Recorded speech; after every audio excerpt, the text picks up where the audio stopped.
안녕하세요. 네, 지포노모입니다. 자, 드디어 여러분들 봄 가뭄 그죠? 그게 또 해결이 됐습니다.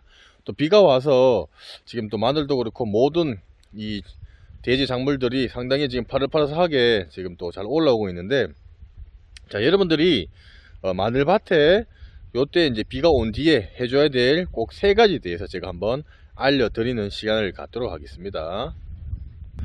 자, 요렇게 이제 비가 여러분들 왔습니다. 정말 여러분들 기분이 좋습니다. 왜냐하면 안 그래도 여기 이제 스프링쿨러를 설치를 해서 물을 주는 것도 보통 일도 아니고, 특히나 하늘에서 내리는 비가 내리는 양이랑 사람이 인위적으로 주는 양은 차이가 많이 납니다. 그렇다 보니까 정말 마지막에 또 비가 이렇게 왔어요. 자, 그러면은 마늘이 이렇게 지금 상당히 지금 비가 온 뒤에 지금 이틀이 지났는데 상당히 많이 또 쑥쑥 자랐습니다. 요때 이렇게 물을 잘 주고 또 비가 잘 왔을 경우에는 진짜 모든 작물들이 금방금방 큽니다. 우리가 보통 성장기에도 상당히 뭐 며칠 지나면 금방 자라듯이 식물들은 더욱더 빨리 자라요. 자, 그래서 제가 여러분들한테 이렇게 지금 마늘이 비가 왔을 때 가장 첫 번째로 해줘야 되는 것에 대해서 설명을 먼저 드리도록 하겠습니다. 가장 첫 번째는 뭐냐면 바로 여러분들, 마늘이 밑거름을 충분히 줬지만은 우리가 농작물은 1차, 2차, 많게는 3차까지 웃거름을 줘야 돼요. 혹시라도 1차 웃거름을 안 주신 분들은 비가 온 뒤에 1차 웃거름을 주시는 게 좋고, 비가 오기 전에 1차 웃거름을 원래는 주는 게 가장 좋습니다. 그런데 비가 온 뒤에 토양 자체 내에 수분기가 상당히 많이 있기 때문에 우리 NK 비료 같은 경우에는 수용성이다 보니까 물에 잘 녹아요. 자, 그러면은 우리가 기본적으로 토양이 말랐을 때보다 물기가 있었을 때 얘네들이 더 잘 흐르고 더 잘 녹고, 그리고 흡수할 때도 잘 녹게 되면 이 마늘들이 흡수를 더욱더 잘 하게 되는 겁니다. 자, 그래서 우리가 비가 왔을 때 첫 번째로 NK 비료라든지 전문적으로 제가 주는 그 관련된 제품을 말씀을 드리도록 하겠습니다.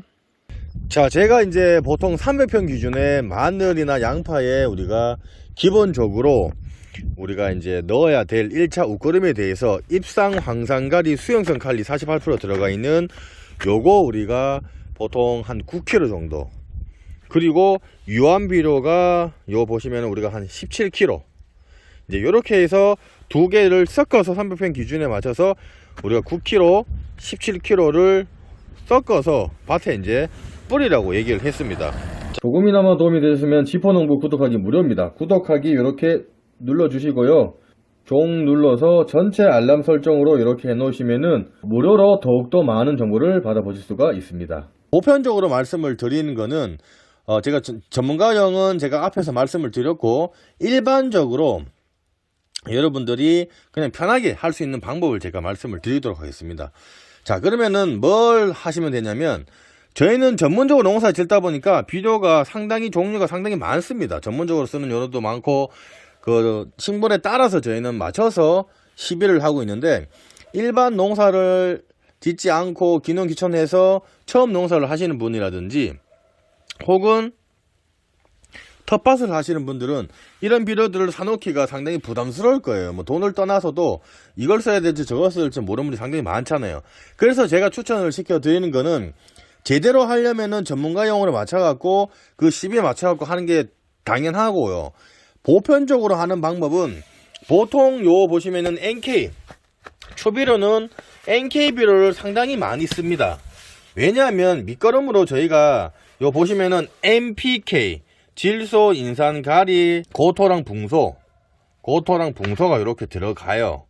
근데 요게 밑거름으로 들어가는 애들은 복합 비료 중에서도 상당히 질소나 인산이나 요 칼리가 성분이 높아요, 함량이.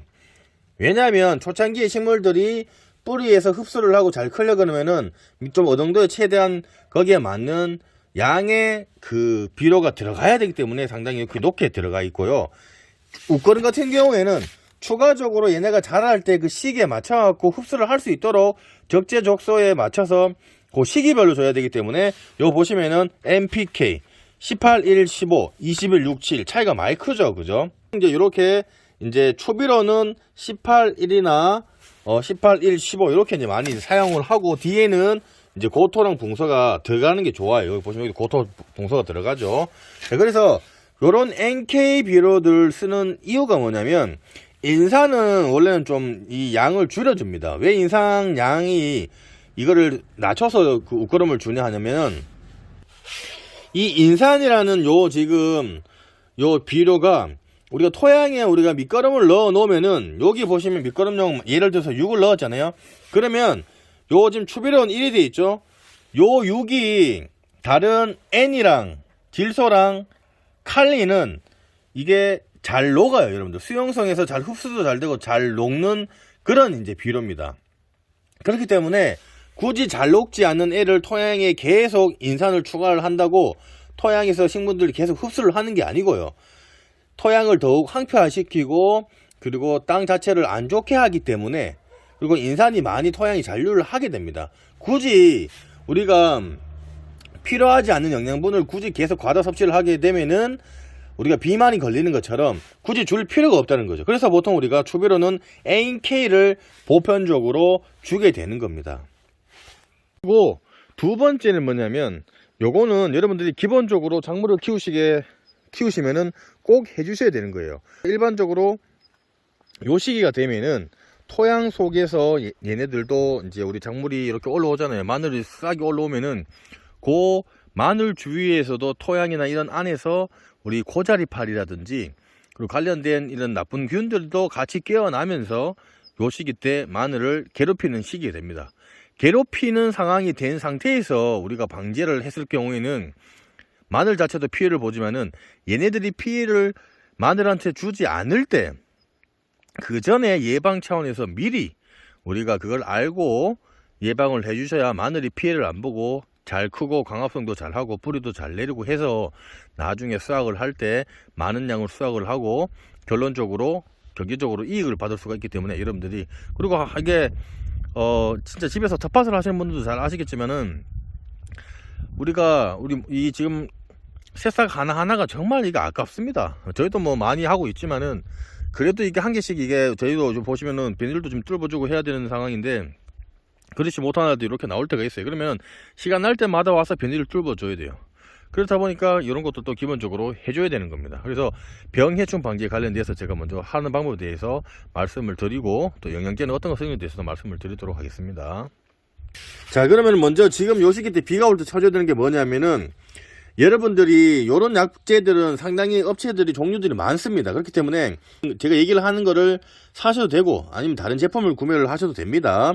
요 제품 보시면은 카보설판 액상소화제인데, 요게 지금 여러분들 그 살충제입니다. 해충을 잡는 살충제인데, 여기 보시면은 PLS에 맞춰서 여러분들이 적용 작물에 적용약을 사용을 하셔야 돼요. 마늘에 보시면은 파잎벌레랑 고자리파리 다 많이 발생할 때 병렵 처리, 잎이랑 줄기 처리하라는 얘기고, 월동 피복물 제거 후 관주 처리가 되어 있죠.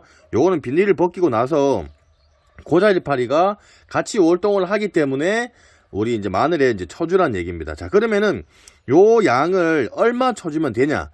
요게 보시면은 우리가 300평당 이제 10아르, 그죠? 10아르당 사용량인데, 요게 지금 물 한 말에 우리가 20ml입니다. 이게 뚜껑 한 번이면은 물 한 말 20리터에다가 희석을 해서 여러분들이 사용을 하시면 되고, 텃밭을 하시는 분들은 요 보시면은 200ml 요거 이제 10말짜리를 사용을 하셔서 여러분들이 꾸준히 이제 요거를 주기적으로 사용을 해주시면 되고, 전착제를 해주시면은 요 보시면은 약제의 효과를 상승시켜주고 지속시켜준다는 얘기가 되어 있죠. 자, 영양제는 여러분들이 요런 영양제가 있거든요. 이런 제품 말고도 여러 가지가 많습니다.